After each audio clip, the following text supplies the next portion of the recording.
Hey guys, Mike here from Lunch Money Comics with a quick follow-up video for you.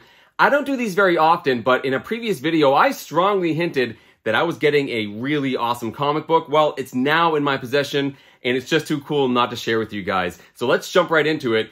In a previous video, I went on a comic book crawl with my friends Steve and Ethan down south of Boston near Rhode Island, and we went to a lot of great places. Well, the first place we went to was called Rubber Chicken Comics in Bellingham, Massachusetts. And in that video, I spoke very highly about particularly the back issues there. They had awesome 50-cent, dollar, and especially $5 books. And actually, my friends and I found some incredible books in that $5 bin. I got the second appearance of Mr. Freeze, a Star Wars #2. My friend Ethan got the second appearance of Groot. I also bumped into a guy that pulled out an Iron Man #2, and he told me that a previous time he pulled out a Marvel Superheroes 20, the famous Doom cover that's worth quite a bit more now. And the crazy thing is, guys, the owner, Jay, does this on purpose. They get in lots of collections. You know, they'll take out some of the better stuff, but they throw everything in those back issue bins, and they know there's good stuff in there. It's a way for them to get people excited and bring them into the store, and it's some of the best treasure hunting I've ever seen at a comic store. It's fantastic, and I spoke very highly of the store. The thing is, they also have some pretty great wall books, and when I was there, I looked at a pretty awesome one.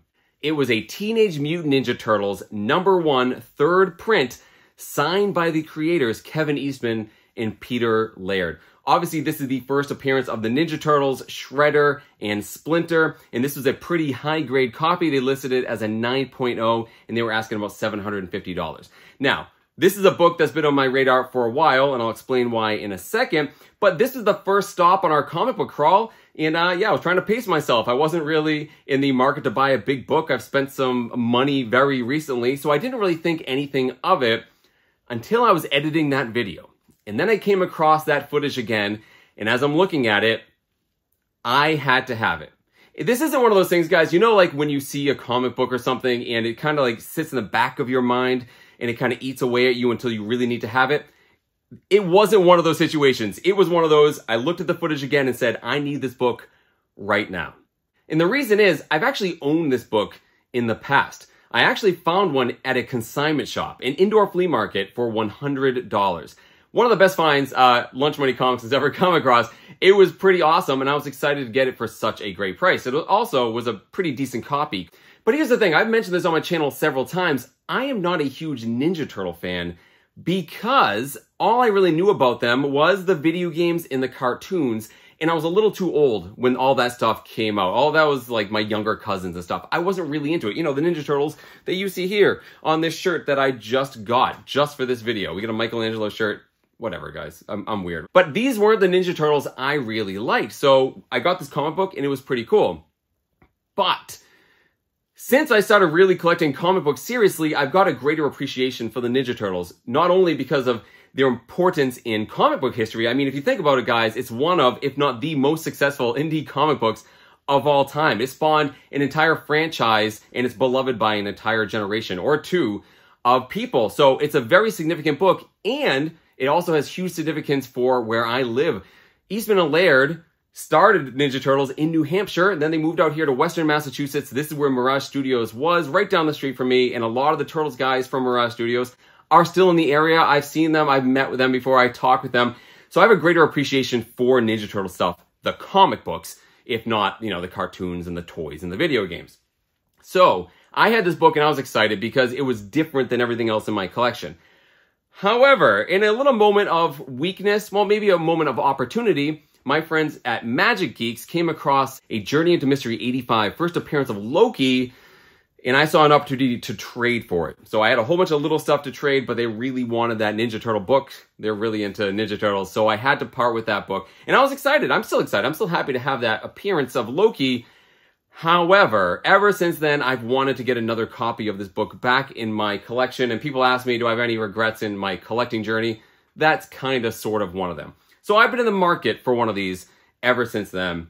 Here I am looking at this book, looking at the footage. I need to have this right now. Absolutely. So I called over to Rubber Chicken. I spoke with the owner, Jay, and I said, hey, I was there the other day. I looked at this book. Would you be willing to entertain an offer?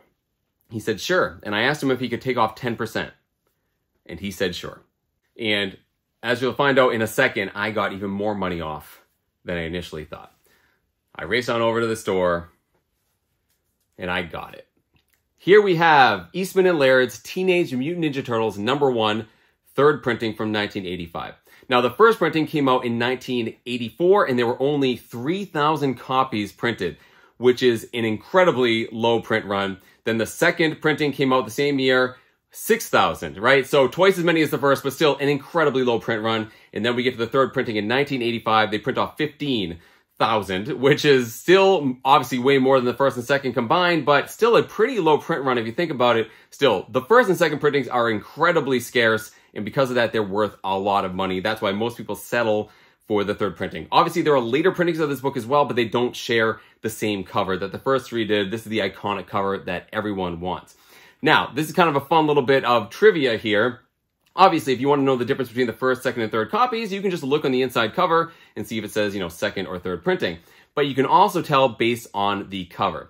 So, you can tell the third printing from the first or second based off of the second T right there. You will notice several spatters of blood in that second T, while in the first and second printing, there's only one tiny spot of blood, right? So if you look at this and you see a little blood spatter there, you know it is a third printing. But a lot of people don't know you can also tell the difference between a first and second print, but it's very hard to see. Here's what you do. You look above Raphael, and you look at this building right here.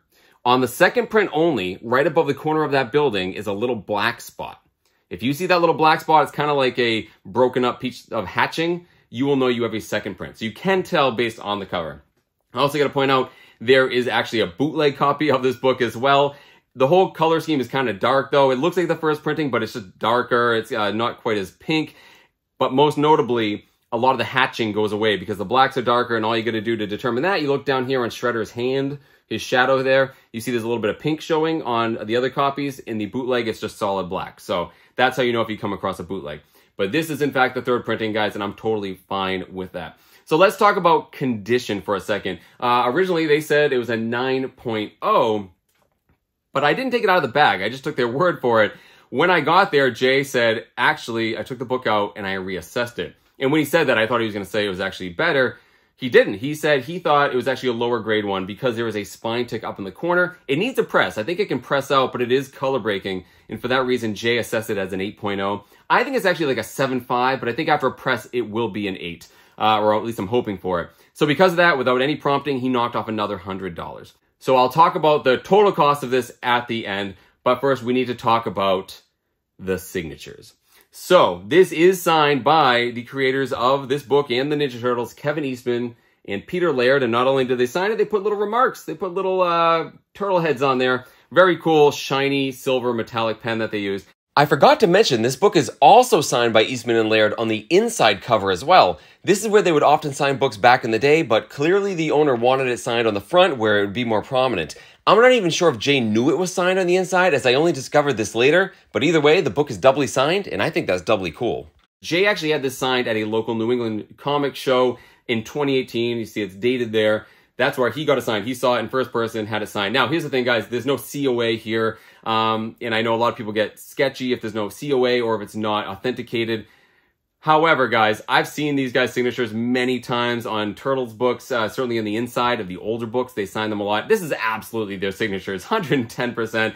They often sign this book, too, right where they did in this margin here. So it's 120% their signatures, so I'm certain of that. Now, this is worth pointing out because Eastman and Laird don't get out very often anymore. The other Ninja Turtle guys from, Mirage Studios, I see out here in Western Massachusetts often, but Eastman and Laird, not so much. And I've always sort of had these delusions that I'd meet these guys, and I had a couple other books. I got a 5th printing of, #1 right here. See a different cover. I wanted them to sign it, but then I realized, it's really hard to track these guys down, especially Peter Laird. And I hope I'm not speaking out of turn here, but Peter Laird has gone out less and less as of late, and because of that, he's had to cancel a lot of his appearances.